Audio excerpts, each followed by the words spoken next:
Halo, selamat datang di channel Blindside. Sebelum saya mulai, saya mau ngucapin terima kasih terlebih dahulu untuk para penonton yang sudah menonton video ini dan video-video saya yang lain. Dan untuk para subscriber, saya ucapkan terima kasih sudah mendukung channel ini sampai sejauh ini. Semoga kalian selalu diberikan kesehatan dan kelancaran urusan. Terima kasih juga untuk kritik dan sarannya, karena semua itu berharga untuk kemajuan channel ini. Kali ini saya akan membawakan cerita tentang seorang pria yang tega menghabisi anggota keluarganya sendiri. Bagaimana hal itu bisa terjadi? Langsung saja simak cerita lengkapnya. Bagian 1, latar belakang. Pada tahun 1755, Middletown, Pennsylvania didirikan di sepanjang tepi timur sungai Susquehanna oleh George Fisher. Dinamakan Middletown karena berada di tengah-tengah antara Lancaster dan Carlisle. Ini adalah masyarakat tertua di Dauphin County dan berjarak sekitar 10 mil di selatan Harrisburg. Pada tanggal 24 Desember tahun 2002, seorang IRT bernama Jean Hullever yang berusia 43 tahun, kedua putrinya Elizabeth yang berusia 15 tahun yang memiliki nama panggilan Izzy, dan Victoria yang berusia 20 tahun, serta anak perempuan Victoria yang baru berusia 9 bulan, Madison, terlambat datang untuk makan malam Natal di rumah orang tua Jean di Johnstown, Pennsylvania. Johnstown berjarak sekitar 2,5 jam perjalanan dari Middletown. Ini adalah tradisi keluarga. Jean, suaminya Ernest, dan kedua anak perempuan mereka akan pergi ke rumah orang tua Jean, Joe dan Mary Bittman, untuk makan malam pada malam sebelum Natal. Kemudian mereka akan menginap dan membuka kado pada pagi hari Natal. Namun tahun ini akan berbeda karena Jean dan Ernest berpisah pada musim panas itu setelah lebih dari 20 tahun menikah, jadi kini hanya ada Jean dan anak-anaknya. Pada hari itu ibu Jean, Mary, sangat khawatir karena putrinya tidak dapat dihubungi dan segera menghubungi polisi untuk menanyakan apakah ada kecelakaan di jalan raya yang akan dilalui Jean. Dia bahkan menelpon polisi Middletown untuk mengetahui apakah mereka bisa melakukan pemeriksaan. Petugas operator menyuruhnya untuk menelpon kembali keesokan harinya jika Jean dan anak-anaknya belum juga datang, karena untuk sementara polisi menduga bila mereka mungkin terlambat karena kondisi perjalanan. Ketika Jean dan anak-anaknya tidak juga tiba pada pagi hari Natal, ibunya, Mary Bittman, akhirnya menelpon Departemen Kepolisian Middletown. Dia meminta agar pemeriksaan dilakukan di rumah Jean di Blok 800 North Union Street. Bagian 2, penemuan mayat. Pada pukul 7 pagi tanggal 25 Desember tahun 2002, Sersan Robert Givler dari Departemen Kepolisian Middletown baru saja selesai bertugas. Dia dihubungi oleh petugas untuk melakukan pemeriksaan di rumah Jean Hullever. Ketika petugas Givler berhenti di depan rumah kolonial Belanda berwarna putih itu, dia tidak melihat sesuatu yang mencurigakan atau tidak biasa. Dia mengetuk pintu depan dan membunyikan bel pintu, tapi tidak ada jawaban. Kemudian karena tidak bisa melihat banyak hal melalui jendela, jadi dia pergi ke bagian belakang rumah dan melihat jendela di pintu garasi telah dirusak. Dia meraih pintu garasi untuk melihat apakah masih terkunci, tetapi pintu itu ternyata bisa terbuka dengan mudah. Petugas Givler menyadari bahwa mobil keluarga tersebut masih berada di dalam garasi. Lalu dia mengetuk pintu yang mengarah ke dalam rumah. Pintu itu terbuka dan petugas Givler masuk ke dalam rumah sambil memperkenalkan diri, tetapi tidak mendapat jawaban ketika dia memanggil. Pintu itu mengarah ke sebuah lorong kecil. Melalui gapura dari dapur, dia menemukan tubuh perempuan yang terbaring di lantai dan sudah dingin saat disentuh. Petugas Givler segera memanggil bantuan. Saat mereka tiba, tugas utama para petugas adalah membersihkan rumah dan mengamankan tempat kejadian sembari menunggu detektif pembunuhan dan unit TKP tiba. Mereka membersihkan lantai bawah dan saat itulah mereka mendengar suara berisik dari lantai atas. Mereka perlahan-lahan menaiki tangga sambil membawa senjata. Di lorong tersebut mereka menemukan seorang korban wanita yang sudah meninggal dengan seorang bayi yang duduk di lekukan lengannya. Petugas Giver melanjutkan pencariannya, sementara petugas lainnya membawa bayi itu ke lantai bawah. Dia menunggu ambulans untuk memastikan bayi tersebut tidak mengalami cedera. Bayi Madison hanya menderita dehidrasi. Diperkirakan dia telah ditinggalkan sendirian di dalam rumah selama hampir 30 jam sampai petugas menemukannya. Kemudian, petugas Giver menemukan korban perempuan ketiga yang terbaring di tempat tidur di kamar tidur di ujung lorong. Ketiga wanita tersebut ditembak mati dengan satu tembakan dari senjata kaliber kecil. Jean Hullever tertembak di bagian kepala dan ditemukan di dapur. Polisi percaya bila dia sedang menyeduh kopi paginya ketika pelaku menyelinap dan melepaskan satu tembakan karena ada saringan kopi yang jatuh di tempat sampah di dekatnya. Mereka berteori bahwa waktu kejadiannya sekitar pukul 4 pagi. Korban kedua adalah Victoria yang berusia 20 tahun yang ditembak di bagian atas kepalanya.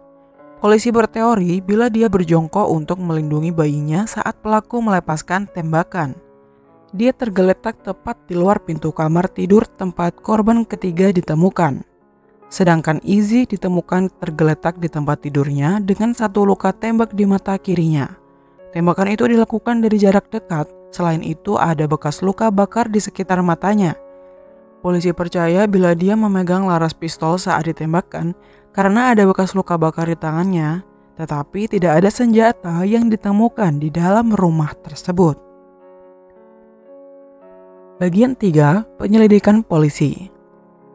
Petugas TKP menemukan bahwa beberapa kabel di bagian belakang rumah telah dipotong. Hal ini dilakukan agar tidak ada yang bisa berteriak minta tolong. Seperti halnya investigasi lainnya, mereka yang paling dekat dengan korban diperiksa terlebih dahulu. Jean dan Ernest Hullever berpisah pada musim panas tahun 2002 karena tuduhan yang dilontarkan Victoria dan Izzy terhadap ayah mereka, Ernest Hullever. Victoria menyimpan rahasia yang mengerikan selama bertahun-tahun, yaitu ayahnya telah melecehkannya. Dia berharap jika dia menyimpan rahasia itu, dia tidak akan menyentuh Izzy. Dia melakukan percakapan dengan bibinya di mana Victoria berkata, "Ini terjadi pada Izzy juga. Mengapa? Padahal dia sudah berjanji itu tidak akan terjadi pada Izzy. Ayah yang melakukan ini pada kita." Ketika Victoria menemukan bahwa Ernest juga menganiaya Izzy, dia dan Izzy memberitahu polisi apa yang terjadi pada mereka dan mengajukan tuntutan resmi. Oleh karena itu, sang ibu, Jean, mengajukan permohonan perlindungan dari pelecehan atau PFA terhadap suaminya Ernest Hullever. Dia harus pergi dari rumah dan tidak diperbolehkan berada di dekat rumah atau para wanita sesuai dengan syarat pembebasan dengan jaminan. Dia telah dibebaskan pada bulan Juli tahun 2002 dengan jaminan $100.000 sambil menunggu persidangan. Persidangan akan diadakan pada bulan Januari tahun 2003, yaitu tepat 2 minggu setelah pembunuhan. Ernest Hullever pindah kembali ke rumah orang tuanya di Cambria County. Para detektif melakukan perjalanan selama 3 jam ke Cambria untuk menginterogasi Ernest, lalu dia dibawa ke kantor polisi setempat oleh saudaranya Scott Hullever. Ernest mengatakan pada polisi bahwa dia mendengar tentang pembunuhan itu dari anggota keluarganya, tetapi tidak tahu siapa pelakunya. Alibinya adalah bahwa dia dan saudaranya Scott sedang mencari rusa dan anjing hutan di pegunungan setempat di Cambria County. Mereka berada di luar dari sekitar jam 2 pagi hingga sekitar jam 9:10 pagi. Scott juga memberikan alibi yang sama dengan Ernest. Orang lain yang diperiksa termasuk Frankie Ramos yang merupakan ayah Madison. Mereka memiliki hubungan yang agak kontroversial ketika mereka tinggal bersama di Berks County. Polisi bahkan pernah dipanggil ke rumah mereka.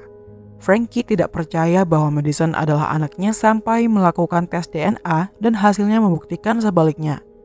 Alibi Frankie pada tanggal 24 diverifikasi dan dia dibebaskan. Dia masih berada di daerah Reading yang berjarak sekitar 1,5 jam dari Middletown. Lalu ada Turner Higgins yang memiliki hubungan putus nyambung dengan Victoria dan mereka mengalami pertengkaran baru-baru ini. Pada suatu ketika, Turner yang bekerja sebagai tukang kunci mengganti semua kunci rumah atas permintaan Jean. Alibi Turner terbukti dan dia pun dibebaskan. Jadi polisi kembali mencari anggota keluarga langsung. Tak lama, surat perintah penggeledahan diperoleh untuk kediaman Hullever di Cambria County dan kendaraan Scott Hullever. Para detektif kemudian menemukan sebuah buku catatan di bagasi mobil Scott dengan tulisan tangan Scott yang mengatakan, "Kami sedang keluar melihat rusa dan anjing hutan." Ernest menegaskan haknya untuk tetap diam dan menghubungi pengacaranya. Sedangkan Scott Hullever tetap mempertahankan alibi yang sudah direncanakan itu. Namun, setelah diperlihatkan foto-foto TKP dari saudara ipar perempuan dan dua keponakannya, dia menangis dan mengakui apa yang dia ketahui. Dia mengatakan pada polisi bahwa dia mengantar Ernest ke rumahnya di Middletown pada dini hari tanggal 24 Desember tahun 2002. Mereka sedang minum-minum ketika Ernest berkata ingin pergi ke Middletown untuk mengambil anjingnya. Lalu Scott mengantarnya meskipun dia tahu syarat jaminan Ernest yaitu tidak boleh berada di dekat Middletown. Mereka tiba menjelang pukul 4 pagi. Ernest menyuruhnya untuk memarkir mobil di blok tersebut dan tetap berada di dalam mobil. Ernest mengambil barang-barang dari kursi belakang dan pergi menuju rumah. Dia kembali sekitar 10 menit kemudian. Dia menyuruh Scott untuk mengantarnya kembali ke Cambria County, tetapi tidak ke rumah mereka, melainkan lebih jauh ke utara ke dalam hutan. Menurut Scott, Ernest dalam keadaan gelisah saat kembali ke mobil dan tidak mau menceritakan apa yang terjadi. Ketika mereka sampai di sana, Ernest meninggalkan mobil dan berjalan ke dalam hutan dengan membawa pistol dan senapan, tetapi dia tidak membawa kembali kedua senjata itu. Akhirnya, Scott akan membawa polisi ke area di mana Ernest keluar dari mobil dengan membawa senjata. Polisi negara bagian melakukan pencarian di setiap inci dari area yang luas itu. Polisi kemudian menghentikan pencarian ketika seorang petugas melihat ke bawah di antara bebatuan dan melihat sesuatu yang berwarna orange, yaitu laras pistol yang sudah berkarat. Ketika polisi memeriksa nomor seri pistol tersebut, mereka menemukan bahwa pistol tersebut adalah milik saudara laki-laki Ibu Ernest Hullever. Pengujian balistik kemudian menunjukkan bahwa ini adalah senjata pembunuh. Bagian 4, Persidangan Ernest. Pada bulan Januari tahun 2003, Ernest Hullever Jr. didakwa dengan 3 dakwaan pembunuhan tingkat pertama. Negara menuntut hukuman mati, sementara Scott Hullever didakwa sebagai kaki tangan dan ditahan tanpa jaminan. Dalam kesepakatan pembelaan, Scott setuju untuk mengaku bersalah atas 3 dakwaan pembunuhan tingkat 3 dan dijatuhi hukuman 12 hingga 25 tahun penjara sebelum dia memenuhi syarat untuk pembebasan bersyarat. Saat berada di penjara menunggu persidangan, Ernest mencoba menyewa pembunuh bayaran melalui narapidana lain, James Meddings dari Virginia Barat. Dia ingin membunuh Frankie Ramos dan membuatnya terlihat seperti bunuh diri. Catatan bunuh diri Frankie akan mengatakan bahwa dia adalah pembunuh sebenarnya dari Jean, Victoria, dan Izzy. Tetapi, tahanan tersebut memberitahu pihak berwenang, sehingga mereka bisa mendapatkan agen DEA dari Virginia Barat untuk menyamar sebagai pembunuh bayaran. Kemudian pihak berwenang merekam mereka saat mendiskusikan pembunuhan tersebut dengan menggunakan kata sandi Tank, yang merupakan singkatan dari Ramos. Dalam persidangan, 3 dakwaan pembunuhan digabungkan dengan pelanggaran seksual dan ajakan kriminal yang terkait dengan pembunuhan Ramos. Scott Hullever bersaksi untuk jaksa penuntut dengan menyatakan bahwa ketika Ernest kembali ke rumah, dia berkata bila dia akan menembak Jean. Kesaksian Victoria dan Izzy dari sidang pendahuluan mereka diterima di bawah pengecualian penyitaan karena kesalahan pada aturan desas-desus. Teorinya adalah mereka dibunuh untuk mencegah kesaksian mereka. Pada akhirnya, Ernest Hullever Jr. dihukum atas 3 tuduhan pembunuhan tingkat pertama, membunuh saksi penuntutan, konspirasi, membahayakan orang lain, yaitu bagi bayi Madison, perampokan, dan ajakan melakukan tindak kriminal. Tetapi, dia dibebaskan dari tuduhan pelanggaran seksual. Juri menjatuhkan 3 hukuman mati kepada Ernest. Karena berbagai banding, Ernest Hullever Jr. masih dalam hukuman mati. Selain itu, ada moratorium eksekusi mati di Pennsylvania di bawah Gubernur Wolf. Menurut artikel Press dan Jurnal oleh Jeff Lewis yang diposting pada bulan Januari tahun 2014, Pengadilan Tinggi Pennsylvania memutuskan pada tanggal 10 Januari tahun 2014 bahwa tuduhan pelecehan seksual terhadap Ernest Hullever akan tetap ada dalam catatan penangkapan kriminalnya. Meskipun juri membebaskannya, mereka hanya melakukannya karena dia telah membunuh saksi yang akan bersaksi melawannya. Pengadilan tinggi mencatat bahwa tuduhan pelecehan seksual terkait erat dengan pembunuhan dan Ernest tidak berhak atas keringanan yang akan menghapus catatannya.